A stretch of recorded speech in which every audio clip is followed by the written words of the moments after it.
Lenguaje y literatura, segundo año de bachillerato, el realismo mágico. Sean todas y todos bienvenidos a una nueva clase de lenguaje y literatura en la que estudiaremos el realismo mágico. Por ello, te invito a que tomes tu cuaderno y un lápiz y hagas una lista de los elementos reales e imaginarios que observarás en las siguientes imágenes.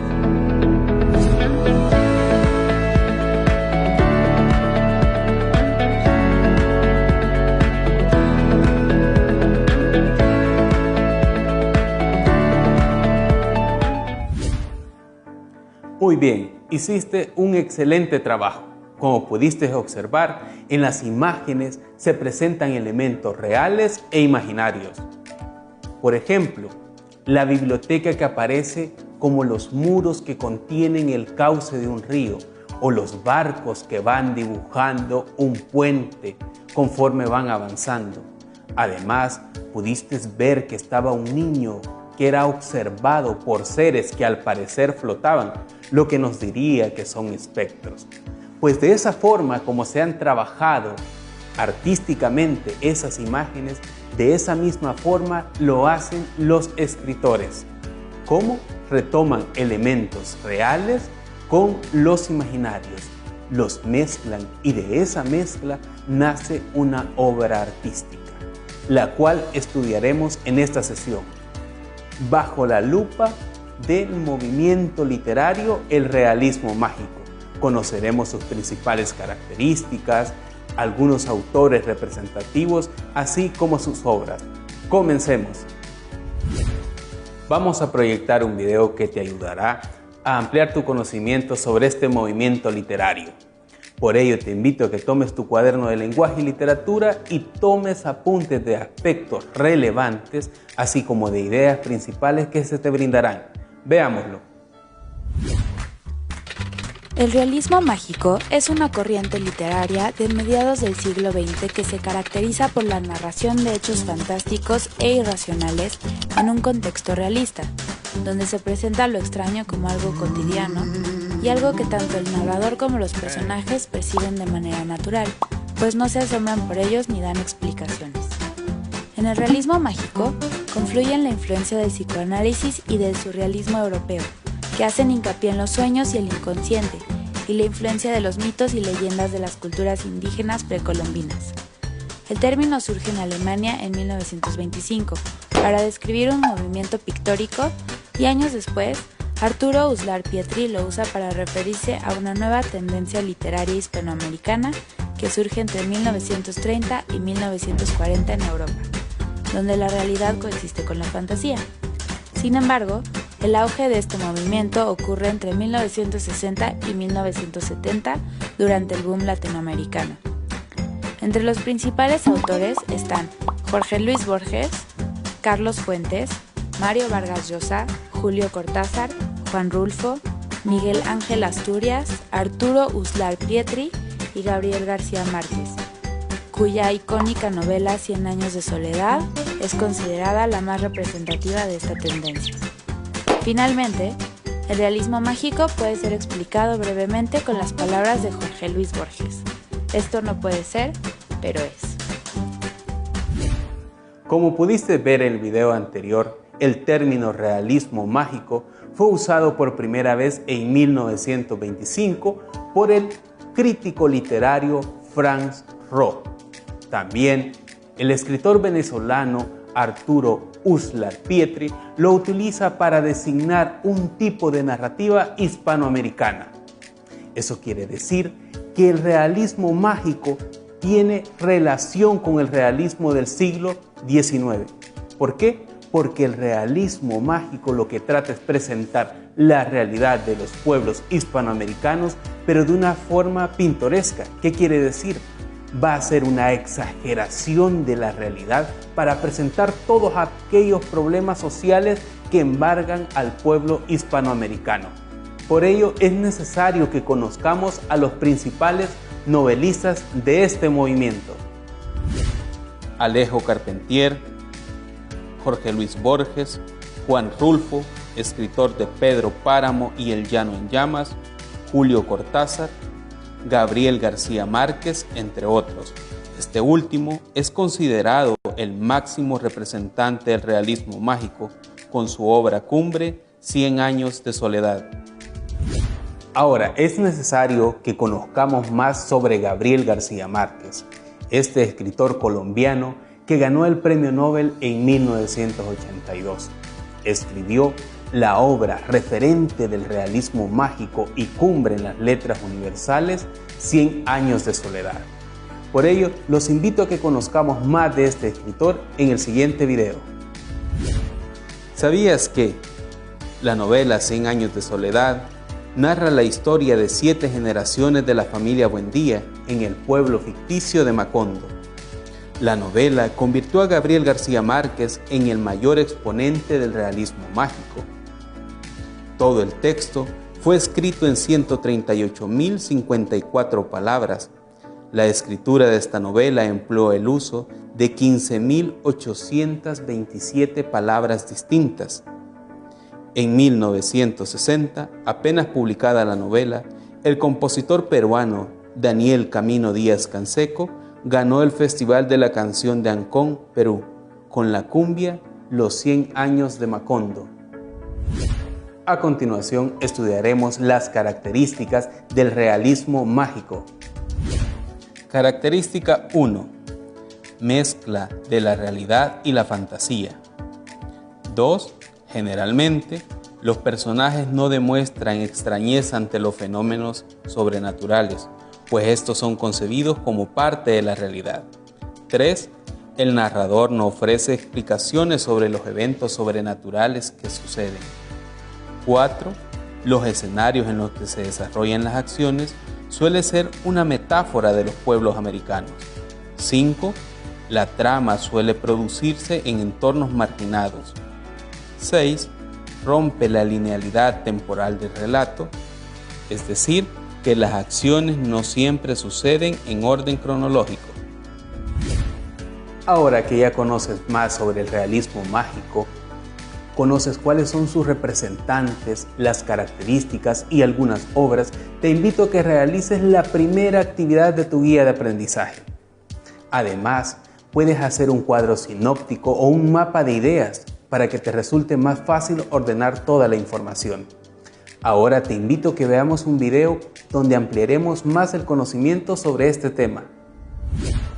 ¿Sabías que uno de los libros fundamentales del realismo mágico es Pedro Páramo?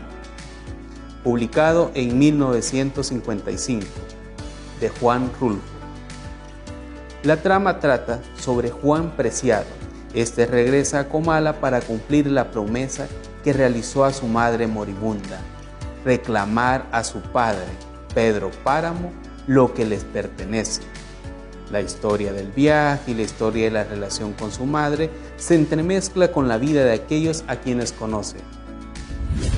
Ahora que ya conoces más sobre el autor de Pedro Páramo, Juan Rulfo, te invitamos a que conozcas algunos datos interesantes sobre Gabriel García Márquez. Gabriel García Márquez tardó entre 12 y 14 meses, entre julio de 1965 y agosto de 1966, en escribir el libro en 2 máquinas de escribir, una Torpedo que compró en Caracas y una Smith Corona eléctrica. Luego de leer el primer capítulo, la editorial sudamericana le dio un adelanto de $500 de la época. Ahora que ya conocemos más sobre el realismo mágico, profundizamos todavía más en las características de este movimiento literario y conocimos algunas curiosidades de algunos autores representativos, te invito a que resuelvas la actividad número 3 de tu guía de aprendizaje. Para esto, debes tomar en consideración todos los elementos que hemos estudiado. Muy bien, estás haciendo un excelente trabajo. Como te habrás dado cuenta, las escritoras y los escritores utilizan figuras literarias en los textos que escriben. ¿Por qué?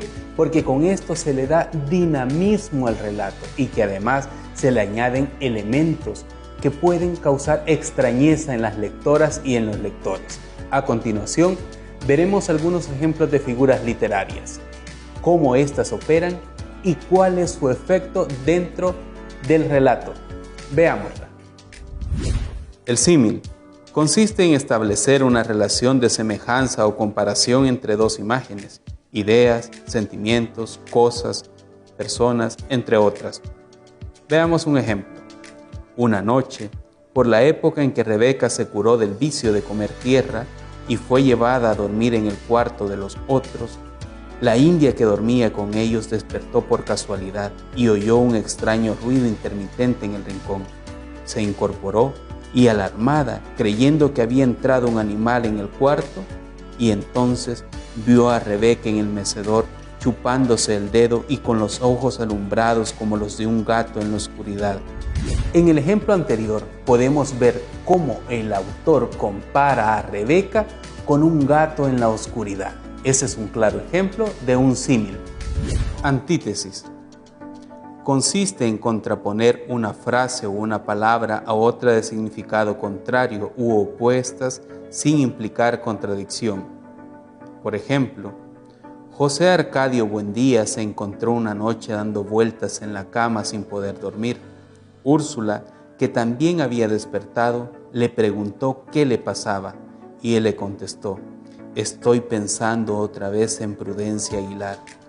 No durmieron un minuto, pero al día siguiente se sentían tan descansados que se olvidaron de la mala noche. Oxímoron.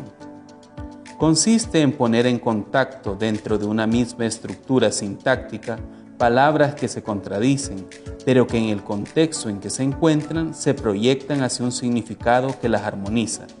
Por ejemplo, «Los niños también están despiertos», dijo la india con su convicción fatalista. Una vez que entra en la casa, nadie escapa de la peste. Habían contraído, en efecto, la enfermedad del insomnio.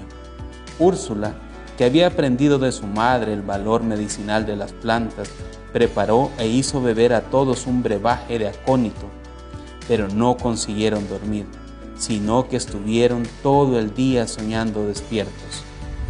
¿Cómo te fue con la lectura del fragmento de 100 años de soledad?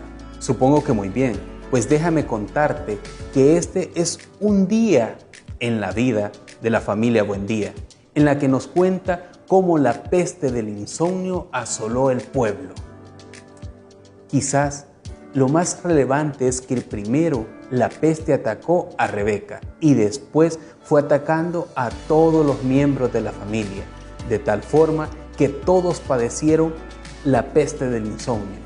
Pero José Arcadio Buendía se miraba de muy buen humor con esta enfermedad. ¿Por qué? Porque decía que esto le daba mucho más tiempo para realizar otras actividades. Trabajaba todo el día y podía seguir trabajando toda la noche. Además, José Arcadio cuenta cómo Visitación y su hermano fueron los primeros que padecieron de esta epidemia. En esta semana hemos hablado sobre el realismo mágico, pero ya hemos estudiado en semanas anteriores del realismo del siglo XIX. Por ello te invito a que hagas un cuadro comparativo de estos dos movimientos literarios para que destaquemos algunas características y podamos establecer unas diferencias. El realismo del siglo XIX lo que pretende es presentar la realidad tal y como es. Para esto, el autor recurre a la técnica de la observación y a partir de la observación va a retratar todos los sufrimientos o las penas sociales de la población. En cambio, en el realismo mágico tenemos que sigue el hilo conductor del realismo, pero lleva elementos mágicos. No hay un orden cronológico como sucede en el realismo del siglo XIX y los elementos naturales se exponen dentro de la trama. Ahora conoceremos a nuestro autor de la semana, Julio Cortázar, que escribió Rayuela. Julio Cortázar nació en Bruselas en 1914 y murió en París en 1984. Escritor argentino, fue una de las grandes figuras del llamado boom de la literatura hispanoamericana, fenómeno editorial que en la década de 1960 dio merecida proyección internacional a los narradores del continente.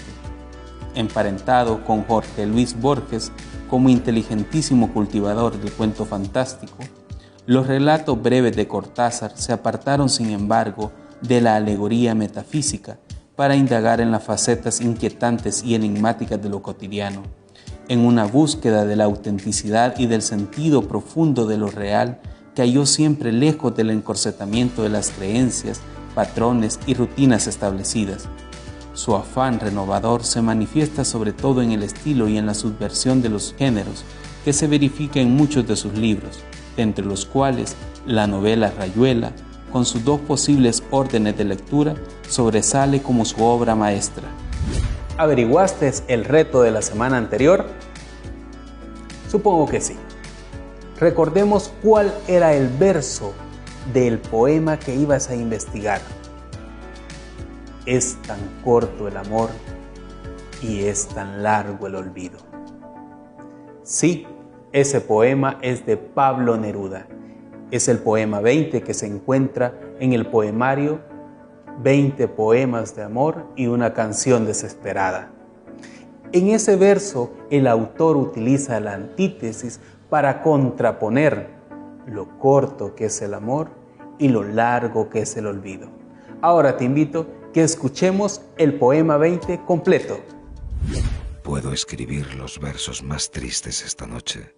Escribir, por ejemplo, la noche está estrellada y tiritan azules los astros a lo lejos. El viento de la noche gira en el cielo y canta. Puedo escribir los versos más tristes esta noche. Yo la quise, y a veces ella también me quiso. En las noches como esta la tuve entre mis brazos. La besé tantas veces bajo el cielo infinito. Ella me quiso, a veces también yo la quería. ¿Cómo no haber amado sus grandes ojos fijos? Puedo escribir los versos más tristes esta noche. Pensar que no la tengo, sentir que la he perdido. Oír la noche inmensa, más inmensa sin ella, y el verso cae al alma como al pasto el rocío. ¿Qué importa que mi amor no pudiera guardarla? La noche está estrellada y ella no está conmigo. Eso es todo. A lo lejos alguien canta, a lo lejos. Mi alma no se contenta con haberla perdido. Como para acercarla mi mirada la busca, mi corazón la busca y ella no está conmigo. La misma noche que hace blanquear los mismos árboles, nosotros, los de entonces, ya no somos los mismos. Ya no la quiero, es cierto, pero cuánto la quise. Mi voz buscaba el viento para tocar su oído. De otro, será de otro, como antes de mis besos, su voz, su cuerpo claro, sus ojos infinitos. Ya no la quiero, es cierto, pero tal vez la quiero. Es tan corto el amor y es tan largo el olvido, porque en noches como esta la tuve entre mis brazos. Mi alma no se contenta con haberla perdido. Aunque este sea el último dolor que ella me causa, y estos sean los últimos versos que yo le escribo. Hemos finalizado la jornada de este día. Estoy seguro que aprendiste mucho en esta sesión. Pero antes de irnos, anota el reto de esta semana. Investiga quién es el autor del siguiente poema. Arte poética. Que el verso sea como una llave que abra 1000 puertas. Una hoja cae, algo pasa volando. Cuanto miren los ojos creados sea, y el alma del oyente quede temblando. Inventa mundos nuevos y cuida tu palabra. El adjetivo, cuando no da vida, mata. Estamos en el ciclo de los nervios. El músculo cuelga como recuerdo en los museos. Mas no por eso tenemos menos fuerza. El vigor verdadero reside en la cabeza. ¿Por qué cantáis la rosa, oh poetas? Hacerla florecer en el poema. Solo para nosotros viven todas las cosas bajo el sol. El poeta es un pequeño Dios. Esto ha sido todo por hoy en tu clase de lenguaje y literatura de segundo año de bachillerato. Te esperamos la próxima semana. Recuerda que puedes buscar los videos de esta clase y de las anteriores en la página de Facebook de Lenguaje y Literatura 2020. Hasta la próxima.